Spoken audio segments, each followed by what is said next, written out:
Flood watch tonight. Utah County declaring a state of emergency due to flooding damage. It's already caused about $10 million in damages so far, and there's still a lot of snow that still needs to melt. This declaration will help crews access additional resources for cleanup and further flood mitigation. Utah County isn't alone. Sandy's mayor has also declared a city emergency due to that spring runoff. Creeks and streams are running fast and high, and the runoff isn't over yet. No, it's not. News specialist Alex Cabrero live for us right now along Little Cottonwood Creek tonight. And Alex, this declaration helps pay for flood mitigation. Yeah, it certainly does, Mike. Sandy can try and get some state and federal funding to help pay for some of the flood mitigation work that has already been done. Now, as you mentioned, the creeks are running fast here in the city and strong. Every once in a while, we hear a boulder rolling through underneath the water there. It is a sound that's getting plenty of attention. These are our trout in our little pond.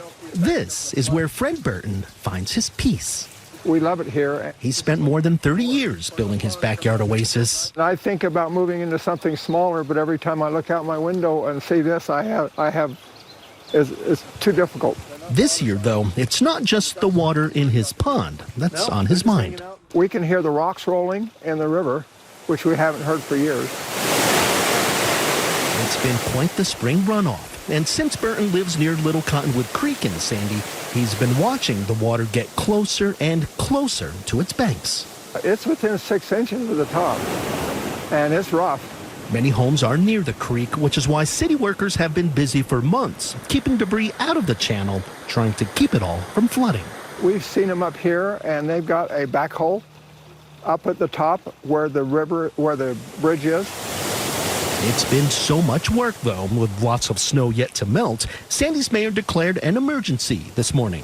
What an emergency declaration does is it sets up our city to account for and hopefully seek reimbursement for these excess costs that we've experienced all spring. So far, the city has spent about $170,000 for overtime, equipment, and materials to try and keep flooding at a minimum. June, though, is when the city's creeks are expected to hit peak runoff, which is when the mayor hopes all the work that's been done pays off. We are very well positioned. We're in a great spot, but Mother Nature's in charge from this point out, so we can only control so much. It's what Burton wants to hear to keep the sound of rolling river rocks from getting him too worried. It keeps you awake, that's for sure. That emergency declaration isn't just for Little Cottonwood Creek here. It's also for Dry Creek from Bell Canyon through Dimplesdale, Little Willow Creek, and Big Willow Creek. But Mike and Debbie, the next couple of weeks here in Sandy, a lot of people are going to be on high alert. Back to you. Yeah, especially with all that white water behind you there. Alex, thank you.